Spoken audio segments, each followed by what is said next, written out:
Muito boa noite para você que nos acompanha aqui no Toque de Bola Cast, hoje, segunda-feira, 16 de junho, e continuando os bate-papos aí com jogadoras, treinadores da LBF. Hoje a gente tem a honra de receber o Rafael Zaremba, treinador do Sodier, ele que também é professor, ator, coach. Rafa, obrigado por ter aberto um espacinho na sua agenda, essa correria de jogos, viagens, e espaço aberto para você se apresentar a todos. Imagina, Felipe, eu que agradeço aí pelo convite, pela oportunidade. Acho que você já falou um pouquinho, né?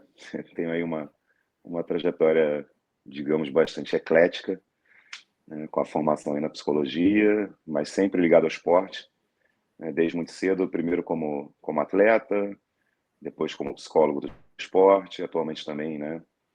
Como técnico. E outras aventuras aí no mundo das artes cênicas, né, no mundo da vida acadêmica, enfim, fazendo um pouquinho de cada coisa aí. Legal. Ô, Rafa, você já foi atleta também, você já tinha essa paixão pelo basquete? Foi algo que você foi fazendo as escolinhas até achar o esporte que você mais gostava? Ou já foi o primeiro esporte que você fez que já gostou? Como que começou a sua história com a bola laranja? Rapaz, vou te falar que curiosamente foi o último esporte, na verdade, que eu adotei, assim. Eu desde muito pequeno, eu estudei numa escola na minha infância que era conhecida por incentivar muito a prática esportiva. Então, desde muito cedo, assim, os professores que eu tinha na escola de educação física eram todos técnicos de clubes. Então, eu tinha, né, o meu professor de natação, ele era técnico do Flamengo, a professora de ginástica era técnica da seleção brasileira. E era tudo assim, né? Era sempre um pessoal que trabalhava com alto rendimento. E eu comecei a entrar em tudo que eu conseguia na escola. Eu era do time de judô, eu era do time de natação, handebol, futebol, vôlei. Curiosamente, a única equipe da qual eu não participava era a de basquete. Aí, quando chegou na época do ensino médio, eu troquei de escola e fui para uma outra escola que era um formato diferente de educação física. E aí você tinha que escolher uma modalidade só para fazer ao longo do ano inteiro.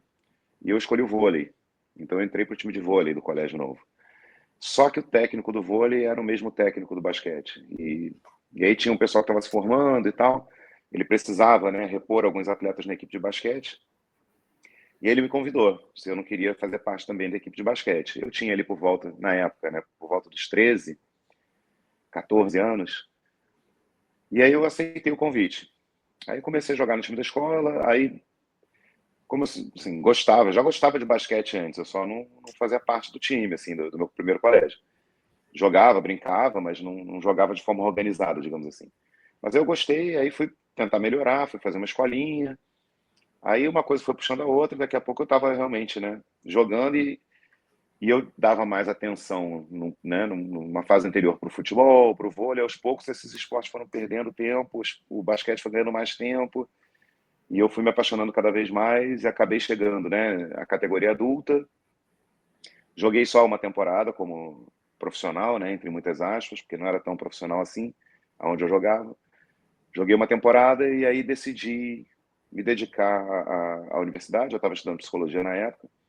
E aí daí veio a coisa da psicologia do esporte, né? E aí as coisas foram acontecendo até que eu chegasse no ponto que eu estou hoje. Mas sim, o esporte sempre foi uma paixão. Foi desde cedo, mas não tão cedo quanto outros esportes, né? Mas foi aquele que foi a maior paixão, digamos assim. Legal. E quando você começou a migrar e estudar na área de psicologia, você já tinha essa vontade de fazer voltado para a área de esportes para entender o outro lado do esporte também? Então, para ser assim, sendo muito sincero, se falava muito pouco sobre psicologia do esporte na época que eu fiz a graduação. Como eu falei, né, eu cheguei na categoria adulta e eu estava mais ou menos no meio da graduação, eu tinha ali 18, 19 anos, assim, tinha começado a estudar psicologia quando eu decidi parar de jogar, né, de uma forma mais séria. Estava muito difícil de conciliar, né, chega aquele ponto que ficou muito difícil, e para mim já estava ficando muito difícil, e eu tive que tomar essa decisão, né, sigo no esporte ou vou me dedicar à universidade. Aí acabei decidindo, não, vou ficar aqui jogando os campeonatos universitários e, enfim, mas vou me dedicar mais aos estudos. Só que para mim foi uma decisão difícil, porque eu tinha crescido dentro do esporte. Porque antes do basquete eu tinha jogado seriamente futebol, eu tinha jogado seriamente vôlei. Então, assim, fazia muita falta aquela rotina. E eu comecei a pensar como é que eu posso, dentro da psicologia, me manter ligado ao esporte. E isso eu estou falando de 30 anos atrás. Eu parei de jogar, minha última competição federada foi o estadual adulto aqui do Rio, de 1995. Então, não se falava muito sobre. A psicologia do esporte existia, obviamente, mas não era tão conhecida como é hoje em dia, não tinha tantas oportunidades.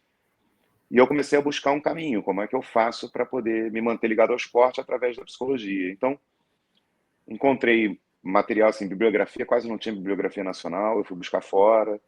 Aí encontrei um grupo de estudos, um curso barra grupo de estudos com uma psicóloga que trabalhava com esporte. Aí fui fazer o curso dela. E aí eu recebi um convite do meu técnico da equipe, né, onde eu jogava. Ele estava iniciando uma escolinha na época e ele queria oferecer um acompanhamento psicológico para participar assim, da escolinha dele. E aí ele sabia, né, porque eu tinha jogado com ele na temporada anterior, ele sabia que eu estudava psicologia e ele me convidou para fazer um estágio lá. Eu fiquei meio assim, porque eu não sabia muito bem, né, tipo, o que eu faria efetivamente, eu não me sentia preparado, né, de forma alguma para isso. Então fiquei meio sem saber se eu deveria aceitar o convite ou não deveria, mas acabei aceitando. E aí comecei a construir junto com ele um trabalho na psicologia do esporte para a escolinha, e aí a coisa foi crescendo.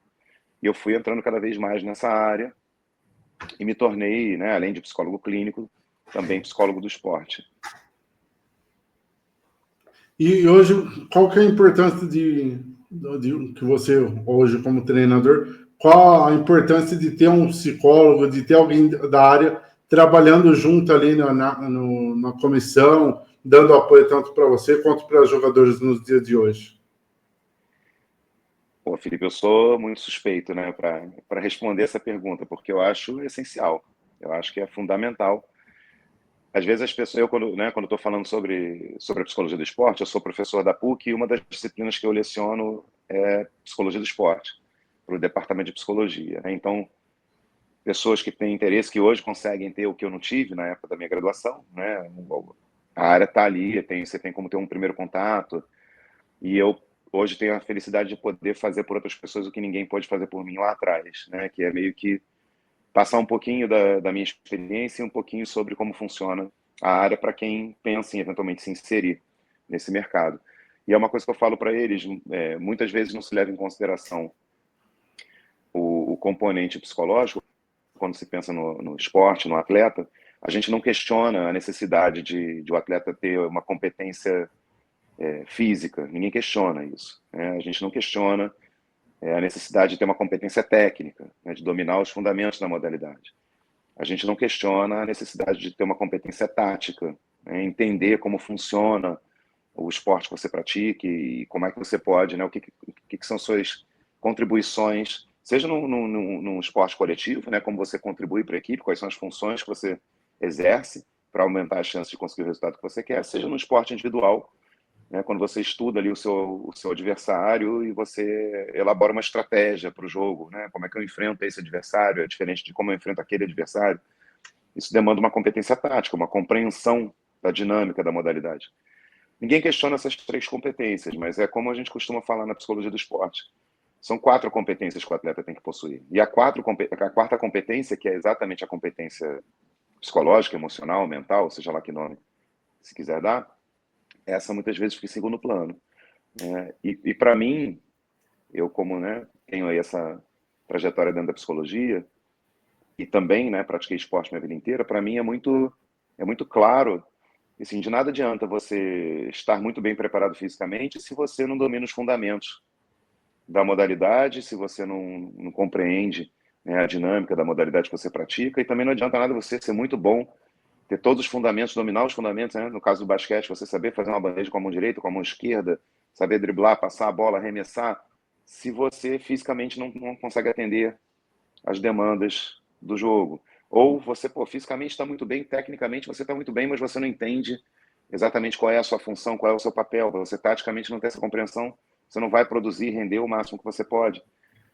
E também não adianta você estar muito bem fisicamente, muito bem tecnicamente, muito bem taticamente, se a sua cabeça te trai, te sabota, né? Da mesma forma como não adianta você ser um mestre zen e você não saber fazer uma bandeja, né? Então, assim, uma competência não anda sem a outra. Você precisa Sim, dominar para ter o melhor rendimento possível, né? Você, como atleta, precisa dominar as 4 competências. E aí você tem, assim, ninguém questiona a presença de um preparador físico numa comissão técnica. É indispensável a presença do preparador físico, porque ele vai cuidar da competência física. Ninguém questiona a importância da presença de um técnico ou dos assistentes técnicos, porque eles vão cuidar das competências técnicas e táticas. Mas a competência emocional, mental, ainda fica meio em segundo plano. Então, não se tem a noção de que, poxa, o profissional de psicologia, que seria, né, a pessoa que cuidaria dessa competência, ele é tão importante em uma comissão técnica quanto o preparador físico, o técnico, o fisioterapeuta, né, a nutricionista. Seria mais um integrante de uma comissão técnica multidisciplinar, multiprofissional, que daria todo o suporte para que o atleta possa ter o seu melhor rendimento. Então, para mim, é totalmente fundamental você ter esse tipo de trabalho sendo realizado, sempre que possível, né? Às vezes não é possível, mas sempre que possível, você ter esse profissional, essa profissional ali, seria um ganho muito grande para qualquer comissão técnica. ô Rafa, eu ia perguntar justamente isso. Como que você que já foi atleta e hoje como treinador, como que é lidar com essa questão quando o atleta não está bem psicologicamente e é um jogo ali importante? Agora, por exemplo, a LBF vai começar os playoffs, que é outro campeonato. Como que é para você hoje como treinador quando tem ali algum atleta que não está bem psicologicamente, mas é um atleta importante? Como que você faz ali para tentar dar o suporte, tentar dar alguma ajuda para ele, e como um jogador que você também teve esse outro lado, né? Como que é pro atleta passar por isso e ainda tentar ali lidar com essa situação e ao mesmo tempo se concentrar na partida que exige muito, né? Não, sem dúvida, né? Eu acho que, assim, tem muitas coisas, né, Felipe, que entram em cena. Eu acho que tem a questão do esporte em si, a pressão que o atleta sente muitas vezes, né? Você vai jogar uma partida importante, decisiva. Tem todos os elementos ali, né? A torcida e o adversário. Tem toda essa questão do esporte, mas tem também as questões extra-quadra que estão acontecendo na sua vida, né? Então, às vezes, alguma questão familiar que pode estar acontecendo. Enfim, aquilo assim, é um desafio você conseguir separar isso. Então, às vezes, tem uma situação acontecendo na sua vida que você leva com você para dentro de quadro, isso vai prejudicar o seu desempenho. Às vezes, é uma questão especificamente do esporte. Eu vou te dar um exemplo, assim, quando eu jogava, eu passei por uma situação que, assim, a mim incomodava profundamente, achei que incomodaria qualquer pessoa, mas para mim incomodava especialmente porque eu estudava psicologia, eu era estudante de psicologia, e eu vivi um momento em que a minha confiança ela ficava muito abalada, mas de uma forma curiosa, ela ficava abalada só quando eu jogava, quando eu entrava no clube pelo qual eu jogava, né, o campeonato estadual e tal. Se eu fosse jogar, era uma coisa que eu não entendia muito bem. Se eu fosse jogar em qualquer lugar, se eu fosse jogar uma pelada, se eu fosse jogar um jogo, sei lá, um campeonato de condomínios que eu jogava também, né, ou de bairro, eu conseguia render. Eu conseguia jogar, assim, eu sabia jogar, então eu conseguia render. Mas quando eu pisava dentro do clube, era como se a minha confiança não entrasse comigo. Ela ficava do lado de fora do clube. Então era uma coisa muito que me incomodava muito. E eu pensava assim, cara, você não pode, você estuda psicologia, isso não pode acontecer com você. Como que você tá, né? A minha mente de alguma forma me traía. Então assim, tinha uma série de coisas que né, explicariam isso. Então hoje eu estando do outro lado, eu muitas vezes, né, quando enxergo isso acontecendo com alguma atleta minha, eu tenho essa minha experiência do esporte, eu já passei por muita coisa também, então assim, isso ajuda num ponto de você se identificar e de você de repente compreender o que a pessoa está vivendo. E todo o estudo que eu tive, toda a formação que eu tive na psicologia, porque eu fiz, né, o percurso completo, né? Eu fiz a graduação, o mestrado e o doutorado em psicologia. Então, assim, são muitos anos estudando o comportamento humano e tentando entender os motivos para as coisas acontecerem como elas acontecem, por que que as pessoas respondem, reagem de formas diferentes àquelas situações, enfim. Eu hoje, com esse conhecimento, com essa bagagem, eu muitas vezes tento, né, em alguns momentos, intervir mais, até mesmo na minha atuação como técnico, eu tento intervir mais como psicólogo do que como técnico, porque eu entendo que às vezes é isso que a situação pede. Às vezes o erro que uma atleta está cometendo, por mais que seja um erro de fundamento, né, a atleta está ali, sei lá, errando uma bola supostamente fácil, né, uma bandeja que ela em tese deveria acertar. E é isso sim, isso poderia ser uma falha técnica, né, que você corrige fazendo mais repetições daquela situação, treinando, né, vou treinar mais bandeja, vou treinar mais arremesso, né, às vezes é isso, mas às vezes não é isso, né, às vezes a questão não é técnica, às vezes é uma outra questão que está interferindo ali no rendimento daquela atleta. Ela sabe fazer, ela é capaz de fazer, ela consegue fazer, mas alguma outra coisa está interferindo. Então, nesse momento é hora, né, de entrar mais como Rafael psicólogo, digamos assim. E essa situação pode ser de dentro ou de fora do esporte, né? Às vezes a pessoa, como eu disse, está vivendo, né, eu tive atletas que passaram por situações delicadas da vida pessoal e isso interfere no desempenho, né? De repente, a conversa é num outro nível, não é sobre basquete, no caso, né? É sobre o que está acontecendo na vida dela. Ou pode ser coletivo também, né? Muito recentemente, com a minha equipe dessa temporada. A gente teve uma sequência aí dura de resultados difíceis e eu fiquei pensando o que que eu, né? Tipo, eu como técnico, o que que eu poderia fazer. A gente tinha tido um jogo muito ruim num sábado, e aí eu tinha o domingo, né? Elas tiveram o domingo meio que para recuperar, e na segunda a gente voltaria a treinar. E eu fiquei o domingo inteiro pensando, poxa, o que que eu posso fazer? E quando chegou na segunda-feira, eu falei para elas: olha, hoje quem está aqui é o Rafael psicólogo, né? Hoje é mais o Rafael psicólogo do que o Rafael técnico. E ao invés de botá-los na quadra para repetir milhares de vezes algumas situações que a gente tinha feito de uma forma não muito interessante no jogo anterior, tinha sido uma derrota muito dura, eu fiz algumas dinâmicas de grupo, né? Eu atuei mais como psicólogo, porque eu achei que naquele momento a questão era reconectar com os nossos objetivos, a gente conversar sobre algumas coisas e a gente fez uma, né? Tipo, fez uma tentativa diferente, né? Eu fiz porque eu tenho essa leitura que às vezes é um pouco diferente. Eu vi mais o aspecto emocional, humano, né? Do que o aspecto técnico e tático naquele momento. E aí, nos treinos seguintes, na terça, na quarta, a gente voltou a treinar, né, mais em cima do técnico e do tático, porque a gente já tinha um jogo importante na quinta. E felizmente, aparentemente, surtiu efeito essa escolha, porque a gente venceu o jogo na quinta e a gente retomou um caminho que fazia mais sentido dentro do que a gente acreditava que era possível para a equipe. Então, acho que essa sensibilidade, né, eu acho que a minha trajetória na psicologia talvez me dê uma sensibilidade e ferramentas também, obviamente, né, de saber e fazer uma leitura, entender o que, que aquele momento pede e ter as ferramentas de saber o que, que eu posso fazer para tentar reverter aquela situação. Né? Isso aconteceu algumas vezes. Eu lembro também quando, em 2022, a gente teve a situação da lesão da Tainá, né? Que, poxa, era uma jogadora para nós de referência. A gente perdeu a Tainá no primeiro jogo de uma viagem. Então a gente saiu, a gente jogou em Araraquara, que foi quando ela se lesionou, e a gente foi para Catanduva, jogar em Catanduva, que para nós era um confronto direto, um jogo dificílimo, e a gente foi sem a nossa, né, jogadora que era ali a principal referência, né, uma das jogadoras que, né, tinha uma função ali muito importante para a equipe, não que outras não tivessem também, mas ela era uma jogadora, né, tipo, tinha sido MVP da temporada anterior, foi MVP da temporada, né, de 22 também, então assim, era uma jogadora de relevância para a competição, certamente de muita relevância para a nossa equipe. Então tinha esse aspecto, né, a gente vai estar sem uma peça que é muito importante na questão assim pragmática da coisa, né? Eu não vou ter uma jogadora que produz muito para a equipe. Então tinha que fazer os ajustes táticos, né, de como é que a gente joga sem ela, mas tinha um outro componente que era como as atletas ficaram abaladas com aquela situação, né, que era um componente emocional. Como é que a gente recupera as atletas emocionalmente no intervalo de 2 dias para que a gente possa, né,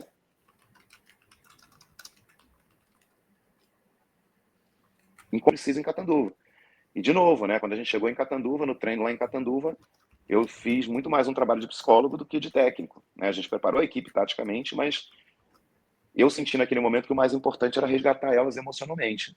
E a gente, né, eu fiz ali uma atividade com elas, e conversei, para que a gente pudesse ter o resultado que a gente felizmente foi capaz de ter. A gente conseguiu a vitória que a gente precisava em Catanduva, e, né, ainda que a gente estivesse sem a Tainá, e a gente tinha sequência, porque logo depois vinham os playoffs, então não dava para desestruturar, né, nem Sim. taticamente e nem emocionalmente. Então, eu ataquei as duas frentes ali, né? Então, acho que eu tenho, nesse sentido, né, uma vantagem, digamos assim, entre aspas, que essa formação em psicologia me dá, de ter isso, né, ferramentas e um arsenal de recursos para usar em diferentes momentos e essa sensibilidade de entender o que cada momento pede.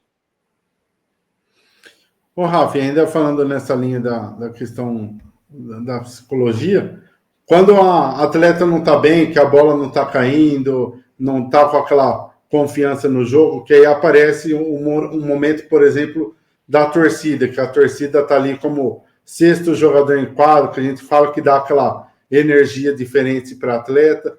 Como que é para atleta, você que também já foi atleta, receber essa energia da torcida, esse apoio, como quem quer dizer, vamos que dá, a gente acredita em você. Como que é para o atleta ter esse apoio numa partida que às vezes ele não está muito bem ali? Felipe, vou te falar, né? Assim, duas perspectivas. Uma, assim, a nossa equipe, essa de Mesquita, a gente tem a felicidade de ter uma torcida extremamente apaixonada, extremamente presente e que ajuda muito a equipe, né? Empurra nos momentos difíceis e incentiva, né? As próprias atletas reconhecem isso e falam isso abertamente. Então, assim, em muitos momentos, quando a gente joga em casa, em muitos momentos eu acho que a presença da torcida ali, ela é essencial. Porque você vai oscilar durante uma partida, você não vai ficar, né, durante 40 minutos no ponto alto de um desempenho. Você vai ter momentos que você vai oscilar. Isso vale para o coletivo e para o individual. E felizmente a gente tem uma torcida que ajuda muito. Então, muitas vezes, algumas atletas, né, pensando individualmente, algumas atletas que talvez não estejam conseguindo produzir o que a gente sabe, né, e o que elas próprias sabem que elas são capazes de produzir, muitas vezes a torcida para nós faz essa diferença, sim. Agora, tem o outro lado, né? Eu me lembro quando, numa experiência, né, diferente, quando a gente teve as Olimpíadas aqui no Rio, em 2016, eu fui convidado para dar uma palestra para o time Nissan, que eram os atletas que eram patrocinados pela Nissan, e para falar sobre preparação psicológica, né, fazer mais às vezes de psicólogo do esporte ali. E eu me lembro que a gente falou muito sobre essa questão do jogar em casa, né? As Olimpíadas seriam no Brasil e como é que era esse lidar com a torcida. Você vai estar jogando com seus familiares ali presentes e, né, e com a torcida a favor, e como é que é isso. E muitas vezes as pessoas pensam que você tem uma torcida tipo, a favor, sim, né? Mas a torcida, se jogar em casa, não necessariamente você jogar em casa significa que você tem a torcida a favor, né? Você, em tese, tem a torcida a favor enquanto as coisas estão acontecendo de uma forma que agrada a torcida. No Sim. momento que deixa de agradar a torcida mesmo sendo, né, você estando em casa, a torcida fica contra você. Então, e olha o que eu falei lá, conversei um pouco lá com os atletas sobre isso. Quando você não tem um favoritismo óbvio, você jogar em casa muitas vezes é um fator positivo. Então, quando a gente vê, por exemplo, atletas que não eram expectativas de medalha e que medalharam, a gente poderia pensar, poxa, o fato dos jogos serem no Rio, isso favoreceu, porque eles foram empurrados pela torcida. Mas, ao mesmo tempo, quando você é um atleta que tem uma expectativa grande sobre você, você é favorito, a torcida, teoricamente, a favor, pode acabar se tornando um peso, né? Então, depende muito de como o atleta lida. O fato de você estar jogando em casa não necessariamente é uma vantagem, né? Você ter uma torcida contra não necessariamente é uma desvantagem. Eu lembro que teve um atleta lá que pediu a palavra e deu um testemunho, um depoimento. Ele falou que eles eram atletas de remo, né? Eram dois, uma dupla de remo, e eles disseram que eles foram participar de uma competição, se não me engano, na Suécia.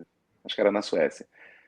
E assim, eles não entendiam nada do que estava sendo dito, né? Eles não conheciam o idioma, então eles não entendiam. E a torcida, obviamente, não estava torcendo para eles, né? Eles não eram suecos, eles eram brasileiros, estavam disputando uma competição fora do país. Eles estavam, né, torcendo certamente para outra dupla. Mas eles falaram, esse rapaz falou: olha, a gente decidiu o seguinte, como a gente não entendia o que eles estavam falando, a gente decidiu que eles estavam torcendo para nós. Então, eles transformaram uma torcida contra numa torcida a favor, né? A partir do momento que eles tomaram a decisão de interpretar aqueles gritos que eles não entendiam como, não, eles estão torcendo para nós.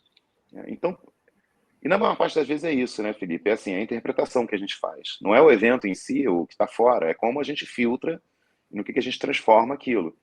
Então a torcida pode sim ajudar, né? Ou pode atrapalhar, vai depender muito de como o atleta recebe. Se ele entender aquilo como pressão, pode ser mais prejudicial do que benéfico, né? Então, mas sim, certamente para nós, no nosso caso aqui, muitas vezes a torcida desempenha um papel muito importante para empurrar a nossa equipe, para incentivar uma atleta que está no momento ruim, e isso reverte dentro de quadro, né? Então, pode ser um sexto jogador de fato, e muitas vezes para nós foi. Legal. Ô, Ravi, ainda comentando essa questão de torcida, essa questão de jogar em casa que ao mesmo tempo pode virar, igual você comentou. Agora, final do segundo turno, tem a pausa aí por conta da America Cup e já começa os playoffs. Como que funciona na cabeça do atleta justamente essa questão? Que tem agora os jogos em casa, os jogos fora. Teoricamente, os jogos em casa tem aquela pressão que você tem que ganhar para não correr o risco de perder fora e ser eliminado. Como que funciona a cabeça do atleta nessa pressão que automaticamente os playoffs já começam a colocar também? É um pouco o que você falou antes, né? A gente tem uma nova competição que começa, é um campeonato completamente diferente. Eu acho que, na verdade, na LBF especificamente, a gente tem 3 campeonatos em um, porque você tem o primeiro turno, que muitas vezes acontece enquanto está ainda acontecendo a temporada europeia. Então, você tem uma disposição de elencos que muda muito no segundo turno. Então, a gente projeta sempre levando isso em conta. Quando a gente senta para fazer o planejamento da competição e para a gente estabelecer os nossos objetivos, a gente sempre, né, considera isso. O primeiro turno é uma história, o segundo turno é outra história completamente diferente, porque as equipes, de forma geral, né, não foi nem o nosso caso. A gente começou e vai encerrar a competição com o mesmo elenco. Não chegou ninguém no meio do caminho. Mas e foi uma opção, né? Uma opção que a gente fez, né? Vamos começar e terminar com a mesma equipe. Mas muitas equipes recebem peças. Então, quando a gente joga o primeiro turno, a gente já sabe que, poxa, quando a gente enfrentar essa equipe aqui de novo no segundo turno, é outra partida completamente diferente, porque não necessariamente a gente enfrenta o mesmo nome, mas a gente não Sim. enfrenta o mesmo time, né? Então, isso aconteceu, por exemplo, quando a gente jogou contra o Cerrado. A equipe que a gente enfrentou do Cerrado no primeiro turno era uma equipe bastante diferente da que a gente enfrentou no segundo turno. E outras equipes, né? O Sampaio a gente enfrentou no primeiro turno, quando a gente enfrentou no segundo turno tinham a Tainá, a Letícia, que não jogaram na primeira partida. Então tem uma mudança aí, né? Um campeonato diferente no primeiro turno e no segundo turno. E quando você chega nos playoffs, as equipes que conseguiram garantir a vaga, felizmente nós garantimos a vaga, agora você tem um novo campeonato, porque você agora sabe quem você enfrenta. E como a gente vai ter também essa parada aí por conta da America Cup, a gente vai ter um tempo maior para treinar especificamente para aquele adversário. Por mais que nós aqui, né, a gente faz um estudo dos adversários para cada partida, a gente faz.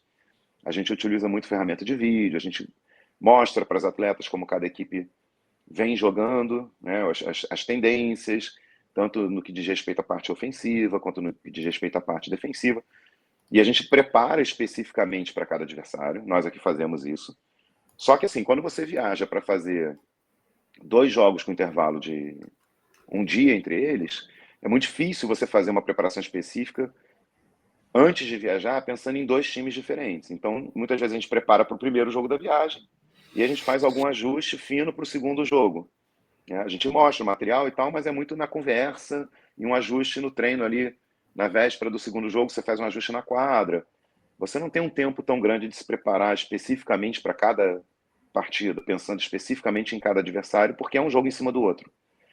Quando você vai para o playoff, você ganha um tempo maior para isso. Então, acho que todas as equipes entram com um estudo maior daquele adversário, né, entendendo mais, né, qual é a estratégia que talvez faça mais sentido para jogar aquele jogo.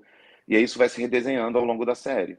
né? Mesmo numa série melhor de 3, em que você pode ter 2 ou 3 partidas, você vai fazer ajustes de um jogo para o outro. No nosso caso, como a gente vai fazer o primeiro jogo em casa, né, porque geralmente o time de, né, pior campanha faz o primeiro jogo em casa, a gente tem essa pressão adicional, porque a gente sabe que a gente vai enfrentar um adversário supostamente, né, que ficou numa colocação melhor, então supostamente mais forte. É muito importante o jogo em casa, porque Sim. você vencer 2 vezes um adversário mais forte já é um desafio. Você ter que fazer isso 2 vezes fora de casa é um desafio ainda maior. Então, se você não vence a partida em casa, você fica com a obrigação de vencer 2 vezes fora. Não é impossível, mas é mais difícil. Então, você conseguir o resultado dentro de casa, ele é um passo, né? Agora você continua tendo o desafio de vencer pelo menos uma vez fora de casa, mas é isso, é uma vez e não 2. E a atleta, obviamente, sabe disso, né? E a gente conversa abertamente sobre isso, né? A importância desse primeiro jogo, a importância de você fazer valer o seu mando de quadra para que você possa colocar um pezinho ali na próxima fase.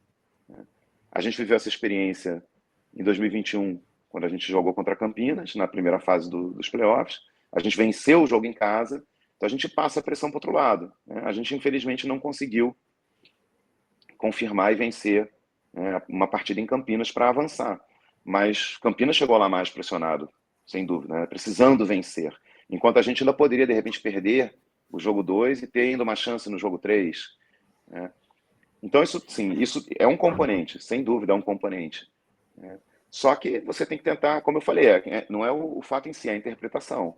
É você tentar interpretar isso de uma forma que seja interessante, que seja positiva, né? Que bom que a gente tem a possibilidade de repente, vencendo o primeiro jogo em casa, levar uma vantagem para quando a gente for jogar na casa do adversário e jogar uma pressão para o lado de lá. Né? É o que a gente vai tentar fazer na primeira rodada dos playoffs. E, o Rafa, e ainda comentando da questão dos playoffs, como que é justamente quando acontece o outro lado, quando você começa perdendo o primeiro jogo, e aí, no exemplo do melhor de 3, você tem o jogo 2 e, se necessário, o jogo 3 em casa, com essa pressão e essa obrigação de vitória, né? Que aí você tem margem zero de erro, que você tem que vencer os dois para passar, né? Como que é para você hoje, como treinador, lidar com essa situação e passar tranquilidade para o elenco também? Isso é curioso, né? Porque a LBF a gente não tem muita opção, né? É definido antes. O time de pior campanha joga a primeira partida em casa e o time de melhor campanha depois joga, se necessário, né, os 2 jogos decisivos nos seus domínios. Mas quando eu participei, eu fui na temporada 2019, além de assistente técnico aqui da Sodia Mesquita, né, a nossa primeira temporada, eu trabalhei como psicólogo da equipe do Sesc Rio de vôlei, do Bernardinho. Na Superliga de Vôlei, eles têm a opção, pelo menos tinham na época, não sei se permanece assim, mas eles tinham a opção de escolher. O time de melhor campanha podia escolher aonde queria jogar o primeiro jogo. E o Bernardo sempre escolhia jogar o primeiro jogo fora de casa. Curiosamente, né? Talvez não fosse a escolha de muitos, mas o Bernardo sempre escolhia isso. Porque ele acreditava que era uma vantagem grande você fazer os 2 jogos decisivos em casa. Então ele escolhia, né, ele poderia jogar em casa o primeiro, fora o segundo, e em casa o terceiro, que é o que muitas vezes as pessoas, né, escolhem, mas ele escolhia, não, eu prefiro jogar o primeiro fora e os 2 seguintes em casa, para eu ter, né, 2 chances de decidir em casa. Porque se eu ganhar o primeiro jogo lá, eu venho para casa e, né, tenho uma chance de ganhar o segundo jogo aqui e fechar. E se isso não acontecer, eu ainda tenho mais uma chance. Então o racional dele era esse, né, era uma vantagem jogar os 2 jogos seguintes em casa. E aí, de novo, é uma questão de interpretação. Né? Outras pessoas fariam uma escolha diferente. O que a gente faz muitas vezes também, Felipe, é quebrar, né, os objetivos maiores em objetivos mais de curto prazo. Então, a gente tem uma série melhor de 3. Só que, assim, eu vou jogar um jogo de cada vez. Então, Sim, nesse momento, eu joguei aqui um jogo. Se eu ganhei, eu tenho agora uma série eu tenho 2 jogos que eu preciso ganhar um só. sim. Se eu perdi, agora eu estou jogando como se fosse um jogo único, né? Eu preciso ganhar esse. Então a gente vai reinterpretar. Né? Se eu vou para o segundo jogo, tendo perdido o jogo em casa, agora essa série não é mais melhor de 3 para mim. Agora é mata-mata, é jogo único, né? Então, de repente eu vou, né, combinar com a equipe uma forma diferente, porque enquanto eu ainda tenho uma gordura para queimar, é uma coisa. Quando eu não tenho mais, é outra coisa. Então, agora, de repente, eu preciso fazer alguns ajustes, eu preciso, de repente, repensar uma estratégia. Isso vai ser conversado, né? A gente vai se adaptando à realidade que vai se apresentando ali para nós. E reprojetando e restabelecendo as metas, né? Mas, de novo, é muito mais a maneira como você interpreta e lida com a situação do que a situação em si. Você continua. Se você ganhou, agora você tem 2 jogos para ganhar um. Se você perdeu, agora você tem um jogo para ganhar um. E depois você tem mais um jogo para ganhar um, né? A gente não vai pensar que a gente tem que ganhar 2. A gente não vai Sim, jogar 2 jogos de uma vez. A gente vai jogar um de cada vez. Então eu tenho que ganhar esse. Tem que ganhar esse. Se eu ganhar esse, aí agora virou um jogo único, né? E aí, jogo único, né, depende muito do dia, quem está melhor naquele dia, enfim. Ainda mais numa competição como está sendo essa temporada da LBF, né? Extremamente equilibrada, em que a gente vê resultados que, de repente, quem está de fora olha e fala assim, poxa, mas esse time não podia ganhar daquele, mas vai lá e ganha, né? E sim. resultados aí surpreendentes acontecendo, né? Nós tivemos vitórias que talvez ninguém esperasse, né? Quando a gente venceu o Corinthians, talvez ninguém apostasse nesse resultado. Ou quando a gente venceu, mais recentemente, o Ourinhos, talvez ninguém apostasse nesse resultado, né? Mas aconteceu. Então, assim, tem margem. Tem Sim. margem. Ô, Rafa, um lado bom de estar entrevistando você que faz parte do Sodier é que não vai ter como você falar o Sodier que 95% das atletas, dos treinadores que eu faço essa pergunta, fala que é a torcida do Sodier Mesquita. Você que já jogou em vários ginásios, horários diferentes, que a gente vê em vários horários diferentes, qual que é o ginásio mais chato de jogar contra, que a torcida fica ali no pé, faz muito barulho, que no caso de 95% da galera que a gente já bateu esse papo, escolheu o seu Diego Mesquita, Que que bom. no seu caso é um parceiro que ajuda, né? Que bom que o pessoal acha isso. Certamente o nosso objetivo é que seja muito difícil mesmo jogar lá. Mas eu vou te falar assim, jogar fora de casa é difícil, sempre, né? Independente de qualquer coisa, é difícil. Por uma série de razões que até independem de torcida. Mas eu diria, é muito difícil jogar no Maranhão. É uma torcida presente, barulhenta, né? Que canta, né? Mas assim, eu adoro jogar no Maranhão. Eu acho muito legal jogar nesse ambiente. 1000 vezes melhor, né, na minha percepção. E é uma coisa também que eu converso com a minha equipe. É 1000 vezes melhor você jogar num ambiente, né, que, poxa, tem público e o pessoal tá ali, tá torcendo e tal. Ainda que seja contra, eu particularmente acho 1000 vezes melhor do que jogar num ginásio vazio. Eu acho melhor para o basquete feminino, né, para a modalidade, para a competição. Eu acho melhor para as equipes também, né, você ter a presença do público. Mas o Maranhão é um lugar difícil de jogar. Assim, primeiro porque a equipe do Sampaio é uma equipe muito qualificada, muito forte, então já seria difícil, mesmo com o ginásio vazio. Com o ginásio cheio, né, e a torcida empurrando o time delas, mais difícil ainda. Araraquara é difícil de jogar também, né? De novo, uma equipe extremamente qualificada e que as pessoas comparecem e vão, né, empurrar o time. Mas, eu acho assim, esses seriam os 2 que eu destacaria principais. Mas, de novo, é difícil jogar fora de casa. De qualquer forma, é difícil jogar fora de casa. Quando você tem o componente público, acho que torna o jogo mais interessante. Mais difícil, porém mais interessante. E aí, se você consegue fazer, né, igual os atletas que eu comentei, que pegam lá a torcida contra e transformam isso em energia, de repente até pode ser algo bom você ter um ginásio cheio. É o que eu tento trabalhar com a minha equipe, né? Vamos tentar pegar isso aqui e transformar em energia. Vão torcer contra nós, vão xingar, vamos tentar transformar em energia para que a gente possa se alimentar disso, né? E não deixar que isso seja uma fonte de abatimento ou qualquer coisa assim. Legal. E uma outra coisa que você me pergunta, Rafa, para a galera, que a gente vê jogos em vários horários diferentes, né? 11 horas da manhã, jogos às 3 ou 4 horas da tarde, jogos à noite. Você, como treinador, tem alguma preferência de horário ou para você é tranquilo qualquer horário de jogo? Eu difícil responder essa pergunta. Eu acho que sempre é melhor o horário que você treina, Então, como nós, por exemplo, aqui treinamos nesse horário noturno, quando a gente joga às 7h30, poderia, assim, se fosse um pouco mais cedo, eu acho que seria melhor, né? Em termos pensando do nosso lado, acho que para o público é pior. Sim. É pior. Assim, mais tarde é melhor para facilitar para o público. Mas quando você joga no horário que você treina, isso facilita. O jogo na parte da manhã não me incomoda. Quando é assim, 11 da manhã, não me incomoda. Eu acho que os jogos, os piores horários, eu diria que são no meio da tarde. Porque a logística fica complicada, né? Quando você joga, sei lá, 4 da tarde. É um horário que eu particularmente acho. Eu preferiria jogar de manhã ou de noite do que jogar no meio da tarde. Porque a logística, você quando vai treinar no dia do jogo, o treino tem que ser muito cedo, aí você tem que almoçar muito cedo. Tipo, a rotina pré-jogo tem que começar. Os horários ficam muito quebrados. É diferente quando você joga mais pro fim do dia, que você tem a chance de treinar, de repente, num horário mais razoável de manhã, almoçar, descansar antes do jogo. É diferente. Ou você jogar logo de manhã, porque você acorda, né, toma um café da manhã, pum, vai pro ginásio, joga. O meio da tarde eu acho que é o pior horário possível para jogar, né? Quando marca 4 da tarde, 3 da tarde, esse quebra muito o dia, né? Mas, assim, a gente joga, né? Vamos pro jogo e a gente vai se adaptar a isso. Mas se eu pudesse escolher, eu escolheria jogar mais pro fim do dia ou mais no início do dia. Ô, Rafa, uma outra coisa que você comentou, em questão quando um time perde algum atleta por lesão, que acaba sendo uma lesão mais séria que vai ficar fora da temporada ou por algum tempo.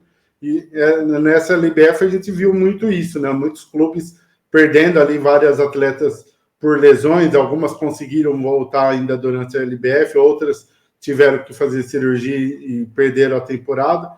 Como que é para o atleta passar por uma situação dessa? O atleta sente ali no momento da lesão, quando é alguma lesão mais séria, alguma coisa mais séria, que vai deixar um tempo fora para ele, e como que é a cabeça do atleta em toda essa questão, e você hoje como treinador, como que é lidar com essa questão e não deixar o time ali se abalar psicologicamente, igual você comentou, quando é alguma jogadora que é ali a destaque do time, como que é para manter o time ali focado, mesmo tendo uma perca dessa? Tem dois componentes aí, né? Acho que tem o componente da pessoa que se lesiona, que certamente é muito difícil. Acho que, assim, a pior coisa para o atleta é ficar impedido de fazer aquilo que ele ama, né?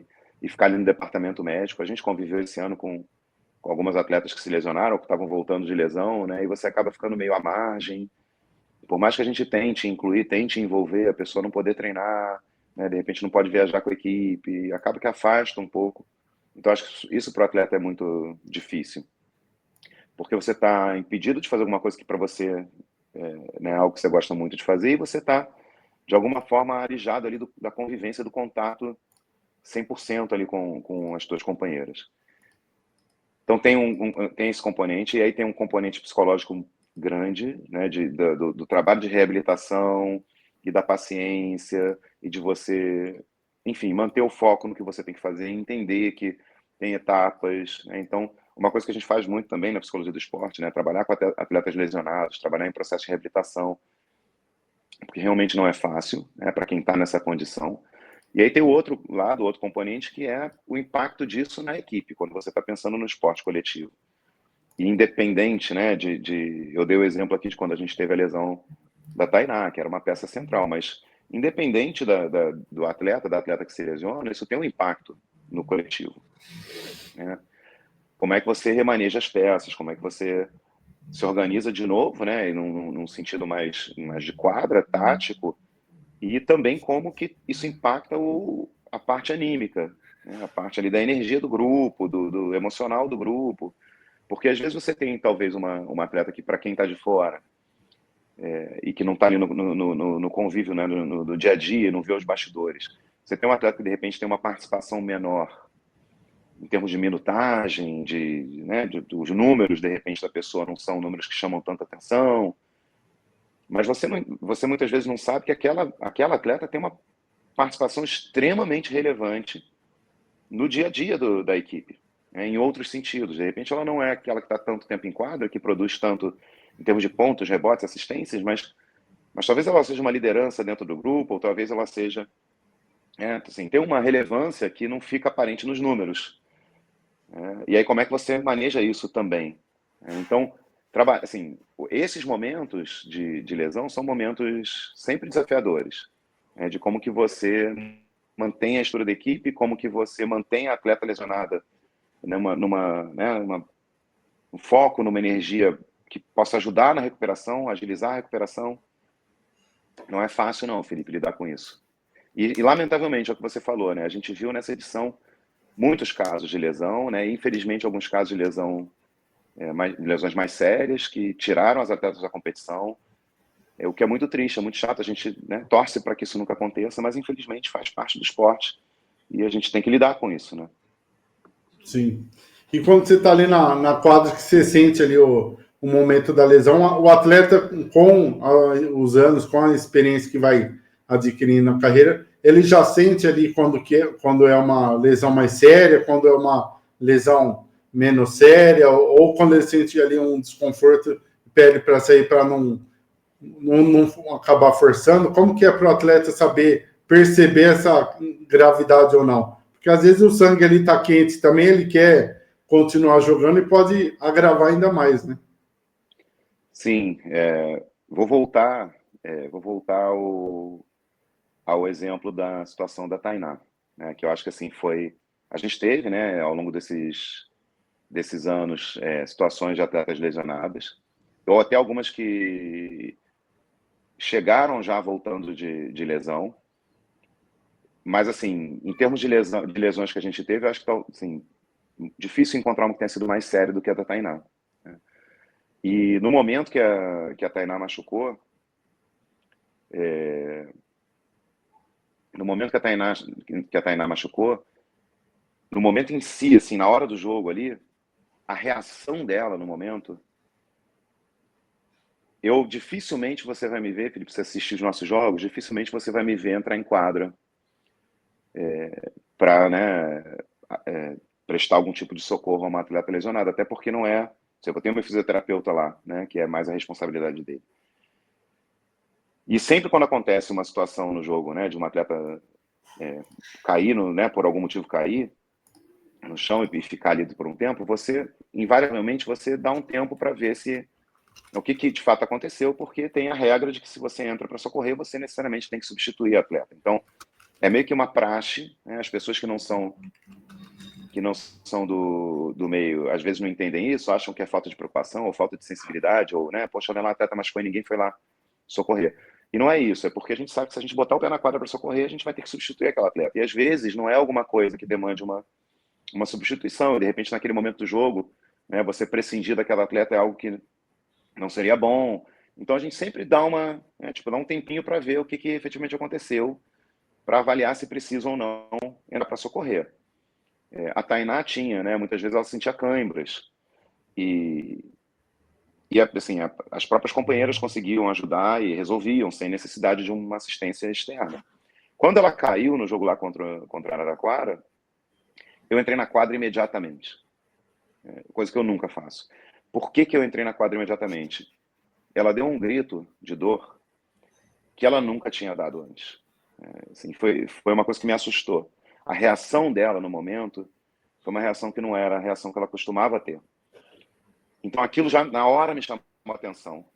E eu pensei, pô, se foi alguma coisa mais séria. Eu não sabia exatamente o que tinha sido, porque foi um lance, até depois a gente assistindo, foi um lance que não acontece nada de muito especial. Tipo, ela não torceu o pé, ela saltou, caiu, né, dominou um rebote, caiu, e quando ela caiu, que ela foi arrancar, ela grita e cai no chão. Só que foi um grito tão doído que na mesma hora eu entrei em quadro e fui ver, né? E na mesma hora ela segurou na minha mão e ela falou: Rafa, me ajuda, me ajuda, me ajuda. Ela tinha ouvido um estalo, sentido um estalo. E depois a gente foi, né? Tipo, de fato, né? Tinha tido uma ruptura parcial ali do tendão de Aquiles. Quando a gente foi investigar, a gente viu que tinha sido uma coisa mais séria. No mesmo momento deu para saber. Na mesma hora deu para saber. Então, assim, o atleta sabe quando é alguma coisa mais séria, ele sabe. E a gente que está fora, a gente também sabe. A gente sabe quando é uma. A gente teve esse ano, não nós, né, na nossa equipe, mas a gente teve em outras equipes, atletas que tiveram ruptura de LCA, né? Você sabe na hora. Eu tive uma atleta na base ainda que teve, né? E na hora você sabe que foi alguma coisa mais séria. né, que vai demandar mais tempo. Então, naquele momento ali já começa o trabalho, né, nessa parte psicológica. Naquele momento já começa o trabalho de você tranquilizar a atleta, de você socorrer, de você dar assistência, e, enfim, já começar a fazer a atleta entender o processo. A Tainá, a gente sabia, no momento que teve ali a confirmação, a gente sabia que a gente estava falando de um período de, aproximadamente de 8 meses, né, que poderia ser um pouco menos ou poderia ser um pouco mais, dependendo dela também, né, de como ela conduzisse o processo. Então você já começa a preparar a atleta para a realidade do que ela vai enfrentar, né? E depois tem o retorno. Me lembro também quando a Tainá retornou, ela tinha uma frustração porque ela não retornou no mesmo nível em que ela parou, né? E aí tinha aquela frustração assim da pessoa, ela sabe o que ela é capaz de fazer, porque ela já se acostumou a fazer aquilo antes, e de repente naquele momento ela não consegue ainda. Então tem um período de você lidar com a frustração de que você ainda não voltou ao seu auge, né? E você talvez tenha que fazer adaptações no seu jogo e entender que, poxa, tem um processo, né? Felizmente, hoje ela está super bem, né? Infelizmente, a nossa adversária não está mais jogando com a gente, pelo menos nessa temporada. Mas, felizmente, eu vejo ela, né, recuperada, 100% recuperada, voltando a praticar o basquete que a gente se acostumou a ver, né? Mas é um processo longo e a atleta tem que ter cabeça para poder lidar com isso, né? E do outro lado a gente tem que ter, né, a tranquilidade e a sensibilidade de ajudar, sem perder de vista que, poxa, tem outros atletas ali, tem uma equipe ali, né? E a gente tem que, de alguma forma, também encontrar as respostas para que a equipe continue, né, mesmo sem aquela atleta, que é importante, como todas são. Exatamente. Ô, Rafa, queria agradecer você por ter aberto um espacinho aí na sua agenda para a gente fazer esse bate-papo. Já deixa espaço aberto para quando você tiver novos projetos ou novos assuntos para a gente fazer outros bate-papos aqui. E para encerrar, eu queria que você deixasse uma mensagem para todo mundo que te acompanha, que te segue nas redes sociais, para a torcida do Sodier, que é muito importante para o time. Deixa uma mensagem para todo mundo para a gente finalizar. Tá ótimo. Mas mais uma vez quem agradece sou eu aí pelo convite, pela oportunidade. A gente falar daquilo que a gente ama é sempre muito bom, né? Então, assim, meu agradecimento a você, meu agradecimento se estende, né, como você falou bem aí, a nossa torcida, né, que está sempre presente, sempre empurrando, sempre apoiando. Não posso também, né, não agradecer as minhas atletas, porque, assim, nada acontece sem elas e sem elas comprarem a ideia que a gente, né, nós, comissão técnica, tentamos vender. Tenho que agradecer também, né, a minha comissão técnica, aos meus assistentes, ao Vitor, ao Leon, a Tainá, ao João, o Silas, fisioterapeuta, o Mohamed, preparador físico, que estão ali no dia a dia. Tem o pessoal, né, meus diretores, que estão ali criando as condições para que a gente possa, né, fazer o melhor trabalho possível. Então, agradecer a todos eles. E assim, o que eu diria, assim, a gente vem um processo de construção, né, no caso lá da Sodier Mesquita, a gente vem num processo de construção. É um projeto ainda novo, né, que se iniciou em 2019. A gente teve um ano de hiato aí por conta da pandemia, então 2020 foi um ano que não tivemos competição. Então a gente tem poucos anos de vida e a gente felizmente tem conseguido evoluir aos poucos, a cada ano evoluir, e isso as pessoas veem muito o dentro de quadra, mas eu me refiro também ao fora de quadra. A gente hoje tem lá a nossa arena praticamente pronta, né? Ainda tem obras acontecendo, mas já está no estágio bem avançado. A gente já consegue receber nossos adversários lá de uma forma, né, legal, a nossa torcida. A gente consegue proporcionar para as nossas atletas, né, um ambiente de trabalho mais interessante, com mais possibilidades, mais recursos. Isso vem melhorando a cada ano e eu acho que isso reverte para dentro de quadra. Essa temporada foi, dentro da nossa trajetória, a nossa melhor temporada em termos de resultados, né? A gente bateu aí algumas marcas, maior número de vitórias na fase de classificação, melhor aproveitamento, assim, muitas coisas legais aconteceram, isso considerando, né, muitas pessoas perguntaram isso, como é que vai ser, vocês estão perdendo peças importantes, de fato, né? Perdemos 2 peças muito importantes, quando a gente teve a confirmação de que a Mayara e a Tainá, infelizmente, não estariam com a gente essa temporada, e eram, né, 2 pilares ali da equipe, mas a gente conseguiu se reinventar, reconstruir, E, de novo, eu sou muito grato aos atletas que se juntaram a nós no projeto essa temporada, que acreditaram, abraçaram a ideia, né, compraram a ideia e se dedicaram e vêm se dedicando muito. Eu espero que a gente consiga estender essa temporada o máximo possível, avançar nos playoffs. Sabemos do desafio, mas é o que eu falo para elas todos os dias, né?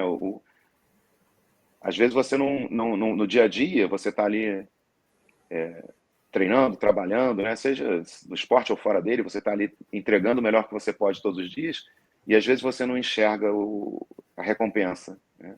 Mas ela vem. A gente aos pouquinhos está colhendo os frutos do que a gente vem plantando há anos.